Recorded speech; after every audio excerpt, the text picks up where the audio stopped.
और बड़ी खबर शिवपुर से कांग्रेस विधायक ने बीजेपी पर गंभीर आरोप लगाए हैं। उनका कहना है कि उनकी लोकप्रियता से, जंडेल हैं बाबूलाल जंडेल, उनका कहना है कि उनकी लोकप्रियता से सरकार जल रही है, उनके मर्डर की साजिश रची जा रही है। अगर उनकी हत्या होती है तो बीजेपी के नेता दोषी होंगे। उन्होंने यह भी कहा है कि मानहानि का केस लेकर वो कोर्ट जाएंगे। बाबूलाल जंडेल।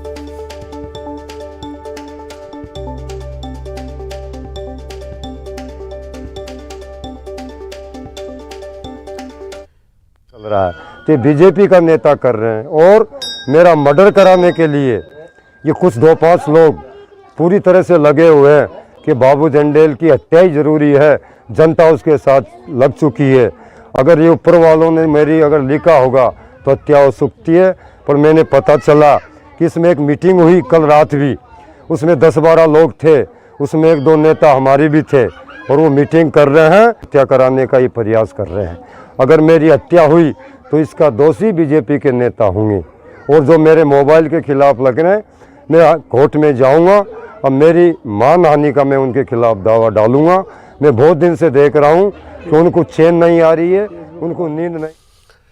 और अब बड़ी खबर भोपाल से। प्रदेश में बिना हेलमेट वाहन चलाने पर अब 500 का जुर्माना लगेगा। मंत्री परिषद की उपसमिति की अनुशंसा के बाद परिवहन विभाग ने नई दरों का प्रस्ताव तैयार कर लिया है। नवंबर महीने में कैबिनेट में मंजूरी के लिए इसे पेश किया जाएगा। पहले 250 का जुर्माना था, अब इसे 500 किया जा रहा है। इमरजेंसी वाहनों को रास्ता न देने पर 10,000 का जुर्माना लगेगा। बिना बीमा के गाड़ी चलाने पर 2,000 का जुर्माना लगेगा। गाड़ी चलाते वक्त मोबाइल के इस्तेमाल पर 3,000 का जुर्माना देना होगा।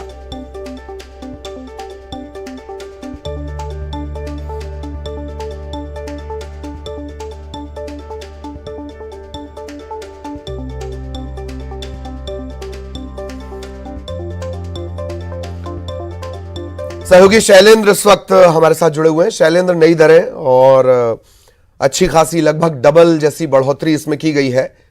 सबसे ज्यादा पेचदार है इमरजेंसी वाहनों को रास्ता न देने वाला मामला। इसका बेजा इस्तेमाल भी हो सकता है।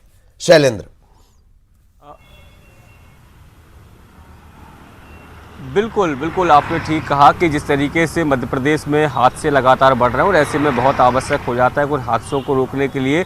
हालांकि ट्रैफिक पुलिस हो या सरकार हो, तमाम तरह के समझाइश या जागरूकता कार्यक्रम चलाती रहती है, लेकिन उसके बावजूद भी देखने में आता है कि लोग जो है वो लापरवाही बरतते हैं और उसका खामियाजा कई बार अपनी जान देकर भी गंवाना पड़ता है। तो ऐसे में अब सरकार ने नई दरें तैयार की है ताकि जुर्माने के ही डर से ही सही लेकिन लोग नियमों का पालन करें। जिस तरीके से अभी मध्य प्रदेश में बिना हेलमेट के अगर आप वाहन चलाते हैं, 2 पहिया वाहन चलाते हैं, तो आपको 250 रुपये का जुर्माना देना होता है, लेकिन हम इसको बढ़ाकर 500 करने का प्रस्ताव तैयार किया गया। और जो आपने एक बात कही, ये बात बिल्कुल सही है कि एम्बुलेंस को आदि को रास्ता देने के मामले में अब 10,000 रुपये का जुर्माने का प्रावधान जो है वो किया गया है, नया प्रस्ताव तैयार किया गया। हालांकि इसको मंजूरी मिलती है नहीं मिलती है एक अलग बात होगी आने वाले समय में, लेकिन कहीं ना कहीं ये बड़ा गंभीर मसला है। कई बार ये देखने में आता है कि लंबे ट्रैफिक जाम में कई बार इमरजेंसी वाहन फंस जाते हैं और जिसके चलते मरीज की जान पर भी बनाती है। और लेकिन उसके उलट दूसरी बात ये भी है कि कई बार ये भी देखने में आता है कि इमरजेंसी वाहन में जब